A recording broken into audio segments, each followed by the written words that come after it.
போதாது நீ கண்ட ராஜாங்கம், பேசாது போலி வேதாந்தம், பாராது வெறும் பஞ்சாங்கம். உனக்கு ஒரு உலகத்தை அமைத்து வளர்த்து எடுத்து நடத்து. சொல்லாதே துன்பத்தை சொல்லாதே, பயணம் போகும் போது நில்லாதே. சொல்லாதே துன்பத்தை சொல்லாதே, பயணம் போகும் போது நில்லாதே.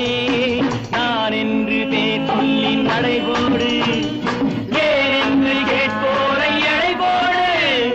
நடப்பது சுகம் என்ன நடத்து, வரும் நாளை உடனென நினைத்து. வாழ்வே பெரிதென மதித்து நாம் வாழ்வோம் மனம் விட்டு.